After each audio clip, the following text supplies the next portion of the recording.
Hey guys, Nerdist27 here, bringing you Bleach, chapter 548, The Thin Ice. So the chapter begins with Omaeda witnessing the Vandenreich. Okay, apparently, even though Vandenreich is spelled with a W, it still pronounces the V. I'm not very good at German. Anyway, Omaeda witnesses the Vandenreich palace inside the Sternritter. He is completely freaking out. He's like, oh my god, what's happening? What's going on? Where the hell is the area? Why has it disappeared? Why is this happening when Soifang's gone? What the hell should I do? Shit. And this was basically my reaction. I don't want to deal with Omaeda, please. I'm sorry, but I'm just gonna come out and say this. Omaeda is not one of my favorite characters. In fact, I don't like him. A lot. He's a freaking lieutenant in Squad 2? Yeah, Squad 2, I think. I'm not sure. Is it Squad? I don't know. And he's a lieutenant in the 13 Courtyard squads. And the only time I've ever seen him actually act like a lieutenant was the one time when he fought against Baragon's Fraction. I don't know his name. It was the Mammoth Arankar. That was like the only time I ever liked him and actually acted like a lieutenant. Then he goes back to his usual self. Okay, granted, he did help Soifang and Hachigen fight against Baragon too. But, it's just, he acts like a coward most of the time. And the last time we saw him, all he did was just sit around do nothing while Soifang was off training.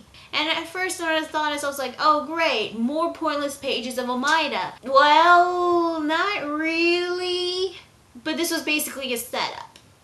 Because we get to see Omaeda's little sister, you know, apparently the ugly one, and who was named Mareo.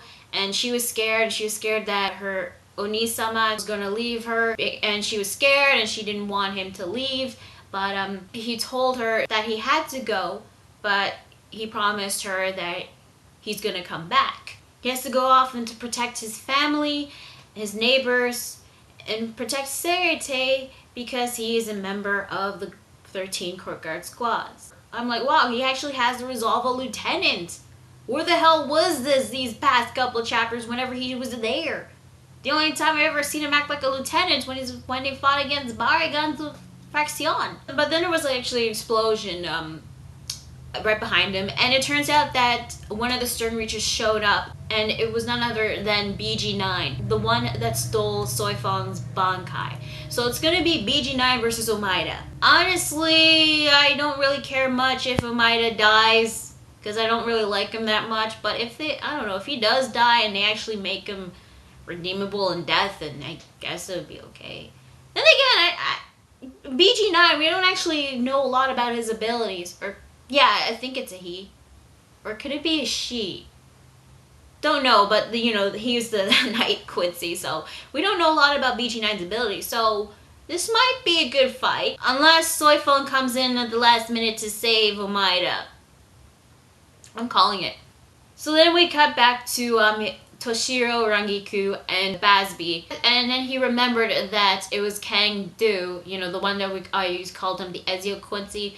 You know, the one that stole Daiga and Hyo and Maru, Toshiro's Bankai. So they introduced themselves, and we get to learn what the H, the Sternritter letter, that he was assigned by Bach, what it meant. It represented heat, which makes sense because he uses fire attacks, and you know, fire, Toshiro's ice. So their attacks collide and massive explosion has occurred.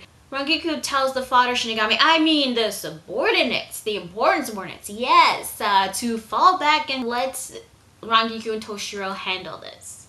Which they do, but one of the subordinates notices that the ice that protected them from Bazzbee's attack was very thin. So during the fight, Bazzbee's fire actually managed to melt Toshiro's thin ice. But he was just buying time so that the subordinates can actually fall back.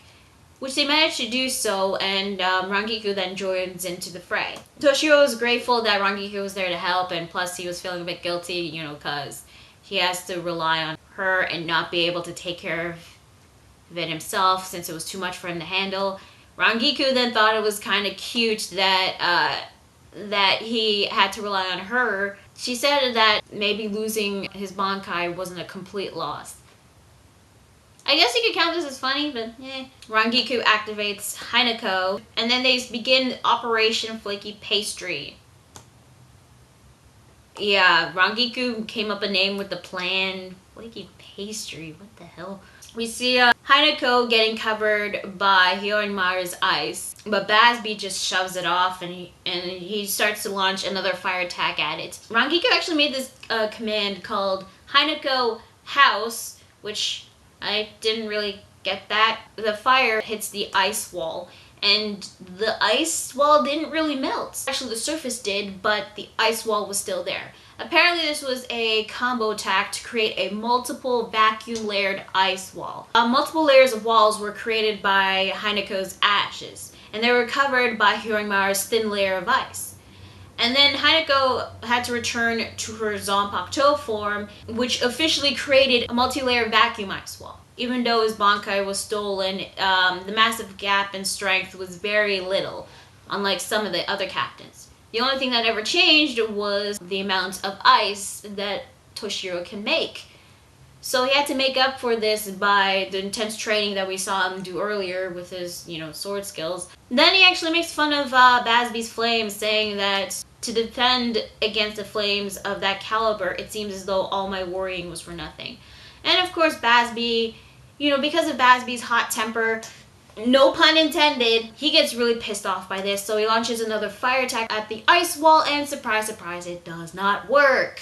Toshiro's Zanpakuto gets encased with a multi-layered vacuum ice wall to create a vacuum ice blade, which manages to cut Bazzbee from the shoulder all the way up to his leg. And that is where the chapter ends. So yeah, that was Bleach chapter 548, and this was quite short, really, and I don't think that Bazzbee is down for the count at the moment. It's a bit too early to tell. I mean, seriously, if Courage OP can still survive all those time until that last time he got slashed by the unknown savior, which obviously we know is freaking Grimmjow, but Kubo's not really revealing it. I mean, come on, it's freaking Grimmjow. Anyway, Bazzbee, even though he was cut by that thin vacuum ice blade, and of course he was cut pretty badly, but that's not the end of the fight. I know it's not, because if it ends right there, Bazzbee getting defeated just like that in one chapter, then I will call bullshit. I mean, I know Kubo is better than this if that really happens. Also, he still has the Blood Vein to defend himself. Granted, I really want to know is how they actually came to these special abilities, how they obtained them. Now, the beginning part with Omaeda, I don't really like him a lot, and I don't know. But then again, I will let that slide because at least it shows his resolve as a lieutenant. Although, what the hell took him so long to have that resolve, I have no freaking clue. But it still baffles me that he's even a lieutenant in the second squad. At least I think it's squad 2. Squad 2? I think it is. Yeah. Probably, I don't know, I might be wrong. But this was at least a setup chapter of Omaeda versus BG-9. I really want to see this fight because I want to see what BG-9 can do. Not only that, but he's stolen, or she, his gender is very hard to tell. Anyway, BG-9 stole Soifan's Bankai. But then again, I mean, if Omaeda does die, I wouldn't really care that much unless Kubo tried to make him at least makes us feel sympathetic towards his death, but I don't know how he could possibly do that.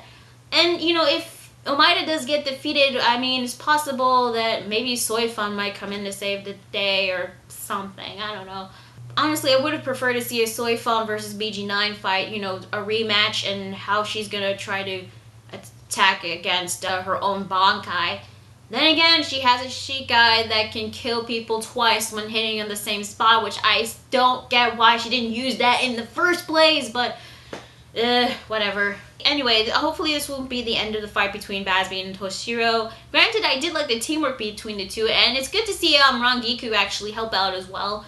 Although I'm not sure if Rangiku actually has her own Bankai, but then again, I mean, what could possibly be a Bankai when her Shikai is just her sword turning into ash?